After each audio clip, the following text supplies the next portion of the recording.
हमारा आज का सवाल है, सर मुझे पिछले 7 साल से सर में खुजली है, डैंड्रफ गिरता है, सर में दाने होते हैं जो दर्द करते हैं, सर से गीला कचरा भी निकलता है, बाल भी खूब टूट रहे हैं। डॉक्टर बोलते हैं कि ये सेबोरिक डर्माटाइटिस है, ये कभी ठीक नहीं होगा, इसे बस कंट्रोल कर सकते हैं। मुझे ये जानना है कि क्या आप इसे ठीक कर सकते हैं, क्योंकि मेरे बहुत पैसे ख़त्म हो गए हैं इसके पीछे।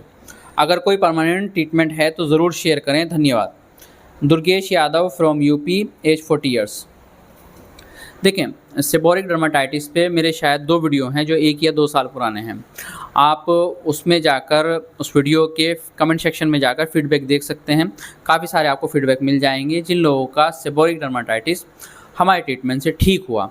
ठीक है, जहाँ तक मेरा ये मानना है कि सेबोरिक डर्माटाइटिस हो या कोई भी स्किन की प्रॉब्लम हो या इवन बॉडी के अंदर कोई सी भी ऐसी बीमारी है, आप इसको कम्प्लीटली क्योर जब तक नहीं कर सकते, सही तरीके से ठीक जब तक नहीं कर सकते, जब तक कि आप ये बात ना जान लें कि आपको बीमारी क्या है और ये आपको बीमारी हुई क्यों है। देखिए, जहाँ तक बात सेबोरिक डर्माटाइटिस की है तो देखें, सेबोरिक का मतलब होता है शरीर का वो हिस्सा जहाँ पर आपके बाल ज़्यादा हैं, जैसे सर, मूछे, दाढ़ी, ठीक है नहीं, इन जगह पर इंसान के शरीर पर बाल ज़्यादा होते हैं। डर्माटाइटिस, डर्मा यानी स्किन और टाइटिस यानी इन्फ्लामेशन, यानी कि आपके शरीर के उस हिस्से में जहाँ पर बाल ज़्यादा हैं वहाँ पर स्किन में इन्फ्लामेशन हुआ है। क्यों हुआ है ये इन्फ्लामेशन, इसको हम जानने की कोशिश करेंगे। देखें, मैं फंगल इन्फेक्शन के वीडियो में या सोरियासिस के वीडियो में या एक्जिमा के वीडियो में आपको ये बात कई बार बता चुका हूँ कि हमारी जो स्किन की ऊपर की लेयर होती है एपिडर्मिस, ठीक है नहीं, ये हर 34 दिन में नई बनती है। ठीक है नहीं, डेड स्किन निकल जाती है और नीचे से नई स्किन के सेल्स ऊपर आ जाते हैं। ठीक है, ये प्रोसेस इतना स्मूथ होता है कि इंसान को एहसास नहीं होता। लेकिन कुछ हिस्से ऐसे हैं शरीर के जहाँ पर बाल ज़्यादा हैं, जैसे आपका सर है, दाढ़ी है, मूछें है, यहाँ पर भी स्किन नई बन रही है।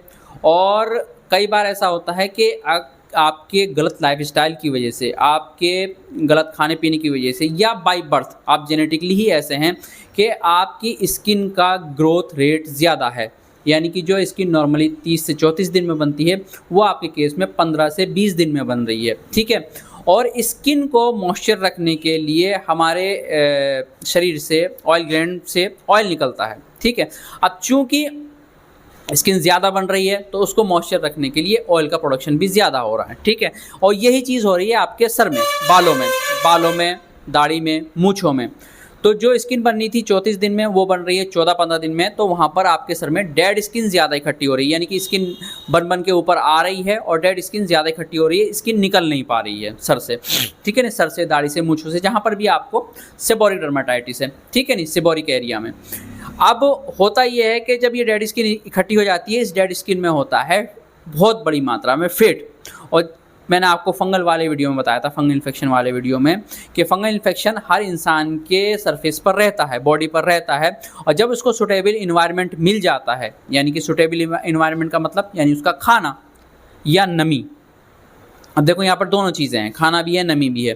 फंगस फैट खाता है तो ये डेड स्किन खाना शुरू कर देता है फंगस और ग्रो करना शुरू हो जाता है। आपके सर में, आपकी दाढ़ी में, आपकी मूँछों में ये फंगस ग्रो कर जाता है। जब ये ग्रो करने लगता है तो आपको होना शुरू होती है ईचिंग। जब ईचिंग होती है तो आप खुजलाते हैं, खुजलाने की वजह से वहाँ पर इन्फ्लामेशन हो जाता है, इन्फेक्शन हो जाता है। ठीक है, वहीं पर आपको दाने निकल जाते हैं और उन्हीं दानों में आपको दर्द होता है। ठीक है, चूँकि हेयर रूट्स में बहुत ज़्यादा डेड स्किन जमा हो रही है, ऑयल का सिक्रेशन ज़्यादा हो रहा है, तो क्या होता है, हेयर रूट्स कमज़ोर होने लगते हैं और आपके बाल टूट के गिरना शुरू हो जाते हैं। इसी बीमारी को हम सेबोरिक डर्माटाइटिस बोलते हैं। जब ये बीमारी हल्की होती है तो ये डैंड्रफ की शक्ल इख्तियार करती है, यानी कि आपके सर में गीला कचरा नहीं है, सिर्फ सूखा डैंड्रफ गिर रहा है। ठीक है, लेकिन जब ये बीमारी बहुत ज़्यादा हो जाती है आपके सर में या आपकी दाढ़ी में या मूँछों में, तो आपके सर में गीला कचरा जमा रहना शुरू हो जाता है। जब आप नाखून से इस तरीके से खुरचते हैं तो आपके नाखून भर जाते हैं उस गीले कचरे से। ठीक है नहीं, इसी को हम सेबोरिक डर्माटाइटिस बोलते हैं। सर में दाने हो जाते हैं, वो दाने दर्द करते हैं, ये सारी चीज़ें होती हैं सेबोरिक डर्माटाइटिस में। अब इसको ठीक कैसे करना है, देखें, 2 काम करने पड़ेंगे। पहला तो आपके लाइफस्टाइल को, आपके खाने पीने को चेंज करना पड़ेगा, ताकि आपकी जो स्किन का ग्रोथ रेट है, जो आपके सर में आपके जो सर में हेयर रूट्स के अंदर ऑयल सिक्रेशन है, इसको सप्रेस किया जा सके, इसको कंट्रोल किया जा सके और स्किन के प्रोडक्शन को भी सप्रेस किया जा सके। नॉर्मल इस लेवल पे लाया जाए, ठीक है। उसके लिए क्या करना पड़ेगा, देखें जिन लोगों की ज़िंदगी भाग दौड़ की है, बहुत ज़्यादा स्ट्रेस है, ठीक है, उन लोगों के साथ ये चीज़ें ज़्यादा होती है चीज़ें बाई बर्थ हैं, यानी कि आपके जीन्स ही ऐसे हैं कि जो एक उम्र में आके स्ट्रेस लेने की वजह से होता ये है कि आपका हार्ट रेट बढ़ जाता है। जब आपका हार्ट रेट बढ़ जाता है तो आपके शरीर में ऑयल का प्रोडक्शन ज़्यादा होता है, ठीक है, ऑयल का प्रोडक्शन ज़्यादा होता है, स्किन का ग्रोथ रेट ज़्यादा होता है। लेकिन ये हर इंसान के साथ नहीं होता है, बहुत सारे लोगों को कुछ फ़र्क नहीं पड़ता है थोड़े बहुत हार्ट रेट बढ़ने से, लेकिन कुछ इंसान ऐसे होते हैं बाई बर्थ जिनके साथ ये समस्या होना शुरू हो जाती है। तो क्या करेंगे, आप बहुत ज़्यादा स्ट्रेस ले रहे हैं तो आपको स्ट्रेस को मैनेज करना होगा, ठीक है। वीडियो हम इस टॉपिक पे बना चुके हैं, किस तरीके से आप स्ट्रेस को मैनेज कर सकते हैं, आप वो वीडियो देख सकते हैं, ठीक है। अगर आप ओवरथिंकर हैं, ओवरथिंकर वो लोग होते हैं जो या तो सिर्फ हमेशा पास्ट के बारे में सोच रहे होते हैं या फ्यूचर के बारे में सोच रहे होते हैं, प्रेजेंट के बारे में नहीं सोचते हैं, ठीक है, नहीं प्रेजेंट में नहीं जीते हैं। तो ठीक है, आपको हमेशा प्रेजेंट में रहना है। पास्ट जो गुजर गया सो गुजर गया, और जो फ्यूचर होने वाला है वो आपको मालूम नहीं है, ठीक है। तो इससे आपका स्ट्रेस लेवल कम होगा और आपकी स्किन का जो ग्रोथ रेट है वो ऑटोमेटिकली नॉर्मल होना शुरू होगा। दूसरा हम काम क्या करेंगे, आपकी डाइट को मैनेज करेंगे। मैं अपने कई सारे वीडियो में ये बात कह चुका हूँ, जो भी चाहे मैं फंगल इन्फेक्शन पे बना रहा हूँ या सीबोरिक डर्माटाइटिस पे बना रहा हूँ या किसी भी टॉपिक में वीडियो बना रहा हूँ, कि डाइट का बहुत बड़ा रोल है, बहुत इंपॉर्टेंट रोल है आपके स्किन की बीमारी को ठीक करने में। तो क्या करेंगे, आपको सीधा सादा सा खाना लेना होगा। क्या चीज़ें लेनी है आपको, दाल चावल रोटी सब्ज़ी, ठीक है, और फ्रूट्स ले सकते हैं आप, और क्या कहते हैं डेयरी प्रोडक्ट में सिर्फ आप मिल्क ले सकते हैं।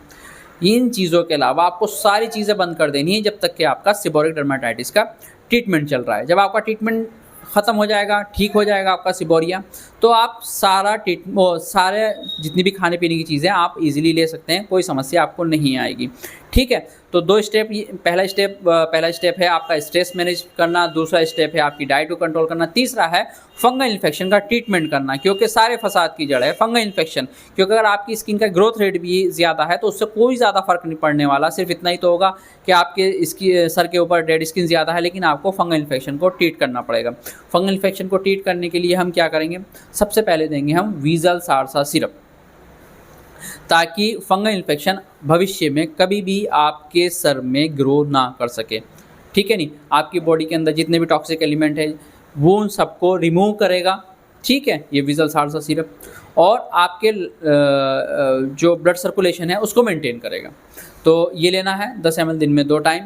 दूसरा लेना है एंट्रोसूट। एंट्रोसूट का काम होता है आपके इम्यून सिस्टम को स्ट्रॉन्ग बनाना, ताकि बार बार आपके सर में फंगल इन्फेक्शन की ग्रोथ ना हो। भले से उसको सुटेबल इन्वायरमेंट मिल जाए, लेकिन बार बार फंगल इन्फेक्शन की ग्रोथ ना हो, इसके लिए हम आपको एंट्रोसूट देते हैं। ये आपको 48 घंटे में एक सस्पेंशन लेना है, ठीक है। ये 2 चीज़ें लेनी है। तीसरी चीज़ लेनी है आपको अपने सर के लिए एक्सटर्नल यूज़ के लिए केटेकिनोजोल प्लस सैलिसिलिक एसिड कॉम्बिनेशन में एक शैम्पू, ठीक है नहीं। इसको शैम्पू को आपको हफ्ते में कम से कम 3 बार अपने सर में लगाना है। ये 3 काम करेंगे आप 2 महीने तक इसको लेंगे ट्रीटमेंट को, इंशाल्लाह आप देखेंगे कि आपका सीबोरिक डर्माटाइटिस हमेशा के लिए ठीक हो जाएगा। अब बात कर लेते हैं कि भाई अगर आपके बाल गिर गए हैं तो क्या होगा।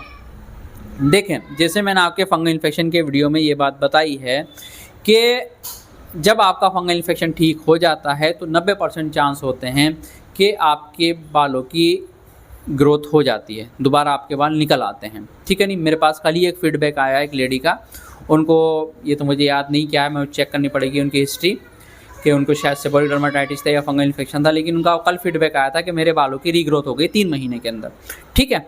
तो ऐसे ही आपके बाल भी आपके दोबारा आ जाएंगे, चाहे सीबोरिक डर्माटाइटिस की वजह से हों चाहे फंगल इन्फेक्शन की वजह से हों। लेकिन अगर आपके बाल 10% चांस ऐसे हैं कि नहीं आते हैं वापस, कई बार एज फैक्टर भी डिपेंड करता है इस चीज़ के ऊपर। अगर आपकी एज जो है 40 है, जैसे आप बता रहे हैं 40 प्लस है, तो ऐसे में हेयर की रीग्रोथ थोड़ा होना मुश्किल होती है। तो फिर उसके लिए हम आपको ट्रीटमेंट देंगे, और ट्रीटमेंट से आप 2 महीने या 3 महीने के अंदर आपके बाल वापस आ जाएंगे इंशाल्लाह, ठीक है।